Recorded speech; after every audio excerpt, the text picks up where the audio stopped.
Hey, welcome to the deep dive. Today, we're trying to get our heads around something pretty significant happening in the Russia-Ukraine conflict. There's a key report we're looking at. Exactly. It's a CBS News report from April 23rd, 2025, and it focuses on this really direct message coming from the U.S. administration. It feels like, I don't know, a moment where things might be shifting. It really does. And this deep dive is, well, it's all about Vice President JD Vance's recent statement. The fact he said it while he was in India just adds another sort of interesting layer, doesn't it? It does. Essentially, the U.S. seems to be laying down a marker, pushing both sides, maybe harder than we've seen recently, to actually, reach some kind of ceasefire agreement. Okay, so let's get right into that. According to this CBS report, Vance didn't really mince words. No, not at all. He said, and I'm quoting here, "We've issued a very explicit proposal to both the Russians and the Ukrainians, and it's time for them to either say yes or for the United States to walk away from this process." I mean, wow. That's pretty stark. It is. Very much a take it or leave it kind of feel. Yeah. What do you make of that tone? It seems quite forceful. Well, what's fascinating here, I think, is looking at the bigger picture. The report points out this is actually the second time the Trump administration has issued a warning like this in, what, less than a week? Right. And you remember, President Trump campaigned heavily on the idea of ending the war super quickly, like almost overnight. The 24-hour promise, yeah. Exactly. Yeah. So this newer, tougher stance, it suggests maybe a shift, maybe a realization that ending it swiftly isn't quite as straightforward as maybe they'd hoped. Okay, so this explicit proposal, Vance mentioned what's actually in it. What are they asking Russia and Ukraine to agree on? He basically laid out the core of it. The proposal is to, quote, stop the killing, Yeah. and then freeze the territorial lines at some level close to where they are today. Freeze the lines. Okay. And the really significant part, the bit that makes it so hard, and Vance says this directly, is that for this to work, both the Ukrainians and the Russians are both going to have to give up some of the territory they currently own. Right, and that sounds like a really tough pill to swallow for both sides, I imagine, but especially for Ukraine. Giving up any land they see as theirs is just a huge, huge ask. Absolutely. So how has Ukraine responded? I mean, immediately after this kind of pressure being applied. Well, the report quotes President Zelensky. He stated Ukraine is ready for any negotiations that might bring about a ceasefire. So openness there. Okay.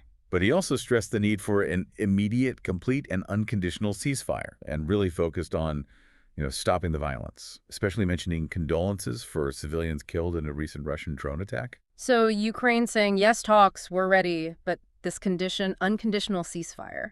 How does that square with the U.S. proposal?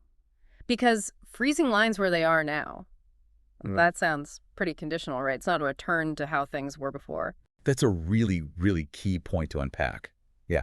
When Zelensky talks about an unconditional ceasefire, it usually means, stop all the shooting first before you even get into the weeds of political or territorial stuff. Right. Pause everything. Exactly.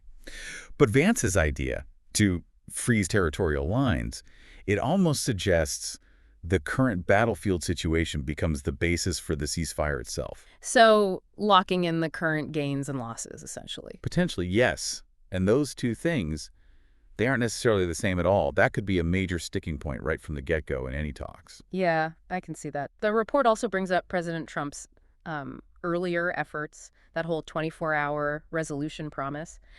How does this new, firmer approach from Vance compare to those initial attempts? It's quite a contrast, isn't it? Trump's initial idea, that quick fix, it clearly didn't pan out. The report mentions he couldn't really get Putin to budge back then. Right. He did put forward an unconditional ceasefire idea back in March. Remember, Kyiv actually accepted that one. Oh, yeah. But Moscow rejected it.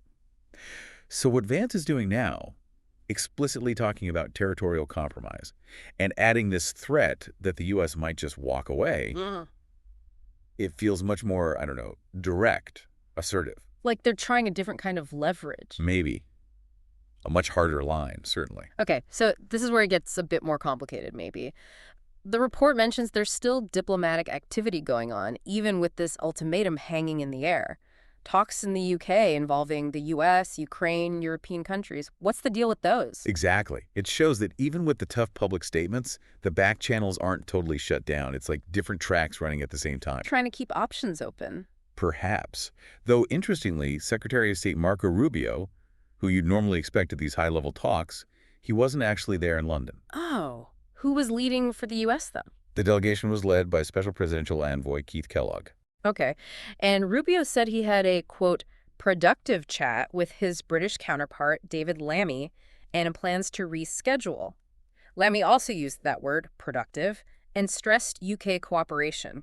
Sounds like standard diplomatic language, trying to keep things looking positive. Pretty much. That's often how it works, isn't it? Yeah. You have the public posturing, maybe the ultimatum, and then these quieter talks trying to actually find some common ground. Yeah. The fact these talks are happening while Vance delivers this warning, maybe it's coordinated. Maybe the ultimatum is meant to inject urgency into those diplomatic efforts. Could be. Create a deadline, sort of. Possibly, yeah. There was also a quick mention, almost a side note, about energy infrastructure. Something about a 30-day halt to attacks that the White House welcomed. Right, a moratorium. Uh-huh. But the report also notes the Kremlin's view is that the moratorium has already expired. So even that brief agreement is already contested or over? It just really underscores how incredibly fragile any kind of agreement is right now, doesn't it? Even on something specific like not hitting power plants. Yeah. Getting them to agree and stick to it seems really tough. Yeah.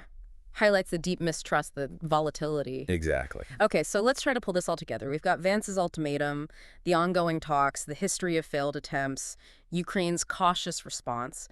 What's the main picture emerging here? What should we really be focusing on?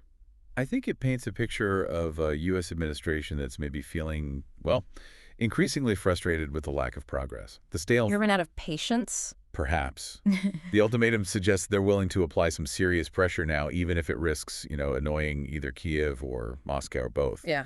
Ultimately, it just highlights the enormous challenge of getting any kind of lasting ceasefire when the core issues, especially territory, are still so deeply contested. So you've got the U.S. pushing hard for a deal, maybe any deal based on current lines. You have Ukraine saying they'll talk, but wanting an unconditional stop first. And then you have Russia, whose past actions suggest they're not eager to concede much. That sums it up pretty well. The complex knot. Right. So the key takeaway feels like this really direct message from Vice President Vance. Russia, Ukraine, you need to get serious, make a deal, which probably means tough land compromises, or the U.S. might just back away from the negotiating table. That's a pretty significant shift in tone, isn't it? It really is. It definitely introduces a sense of urgency, raises the stakes quite a bit. The idea that the U.S. might actually reduce its direct involvement in trying to broker peace, that could have some really profound implications for how this whole conflict moves forward. It absolutely makes you think, doesn't it? What would happen if the U.S. did walk away? Would the fighting just get worse? Would other players step in more forcefully? It leaves you with a lot to chew on about the future there and just how fragile international diplomacy can be in these really tense situations. Exactly right. It forces you, the listener, to consider those potential consequences. When a major power like the U.S. signals a potential change in its whole approach to a crisis like this, well, what happens next becomes the really big question, doesn't it?